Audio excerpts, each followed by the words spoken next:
ఆంధ్రప్రదేశ్ ప్రతిపక్ష నేత వైఎస్ జగన్మోహన్ రెడ్డిపై మాజీ ముఖ్యమంత్రి నాదెండ్ల భాస్కర్ రావు సంచలన వ్యాఖ్యలు చేశారు. ఓ న్యూస్ ఛానల్కు ఇంటర్వ్యూ ఇచ్చిన ఈ సీనియర్ నేత ప్రస్తుతం తెలుగు రాష్ట్రాల్లో నెలకొన్న రాజకీయ పరిస్థితులపై పలు విషయాలు మాట్లాడారు.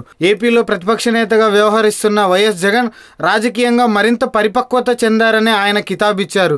ఇప్పుడు ప్రజల్లో కూడా జగన్మోహన్ రెడ్డి ముఖ్యమంత్రి కావాలనే ఆశతో ఉన్నారని నాదెండ్ల అన్నారు. బడుగు బలహీన వర్గాల్లో జగన్ను ముఖ్యమంత్రిగా చూడాలనే మోజులో ఉన్నారని పేర్కొన్నారు. వైఎస్ జగన్మోహన్ రెడ్డి తప్పకుండా గెలుస్తారని నాదెండ్ల భాస్కర్ రావు ఆశాభావం వ్యక్తం చేశారు. ఇక ఆయన కుమారుడు నాదెండ్ల మనోహర్ రెడ్డి గురించి కూడా పలు విషయాలు చెప్పారు. ఆయన గతంలో స్పీకర్గా నాదెండ్ల మనోహర్ చాలా బాగా రాణించారని మెచ్చుకున్నారు.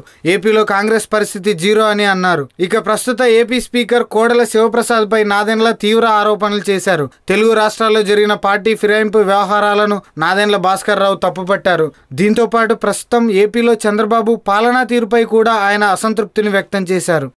ఈ వీడియో మీకు నచ్చినట్లయితే లైక్ చేయండి, షేర్ చేయండి. మరిన్ని అప్డేట్స్ కోసం మా జనహితం టీవీని సబ్స్క్రైబ్ చేయడం మాత్రం మర్చిపోకండి.